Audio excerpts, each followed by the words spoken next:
Vi vil finde ud af, hvad danskerne synes om EM-holdet. Vi står her i Aarhus Midtby, og her vil vi spørge tilfældige på gaden, hvad de synes. Hvem synes du, der er den lækreste spiller på det danske hold?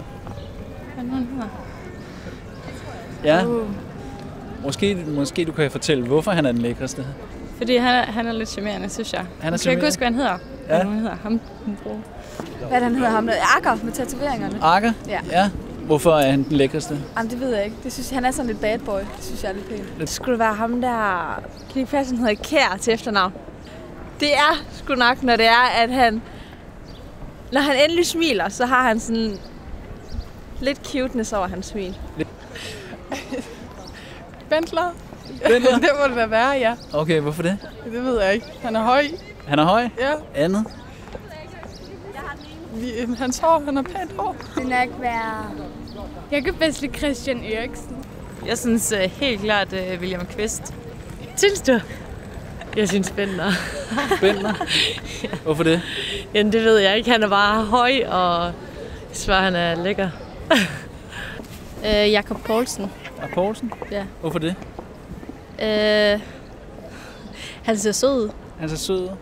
Jamen, det er nok Bentner, men det er fordi, han skiller sig sådan ud fra alle de andre. Ja. Sådan med temperament og sådan. Det har man hørt mest om. Ja. Altså dansk eller hvad? Altså nu ser vi jo mere på kvaliteten af deres fodboldspil, end vi ser på udseendet. Det kan godt være, du tænker, når du spørger en pige, at... Ej, jeg er klar nok på, hvem der er. Jeg ved ikke rigtig, jeg synes faktisk... Nej, det synes jeg ikke overhovedet. Jeg synes, han er så irriterende og sådan lidt arrogant i det også og sådan noget. Jeg ved ikke, jeg synes faktisk ikke, der er nogen, der er sådan lækre.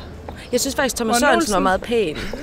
Ja, Morten Olsen er sådan en flot gammel mand, sådan en, man godt kunne blive gift med, hvis det skulle være. Okay, hvorfor er Thomas Sørensen den lækreste? Jeg synes ikke, han er den lækreste, men der er bare et eller andet sådan, han virker også sådan lidt sød samtidig. Ligesom Christian Eriksen, han er også sådan lidt sådan... Altså, jeg synes ikke, de er lækre, men de er sådan lidt... men I er også sådan lidt søde. Nej, okay. Klart ikke. Okay, og du synes, Morten Olsen, han er jeg er lidt ældre, men... Nej, jeg ved det ikke. Du sætter lige Niklas Bentner. Ja, det er nok bare sådan noget, tror jeg. Fordi det tænker alle. Follow the stream. Ja.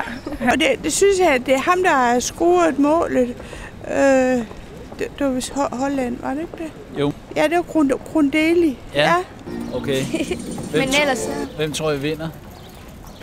Danmark! Danmark. Ja, men selvfølgelig håber jeg. Okay. Hvem vinder EM? Danmark 100.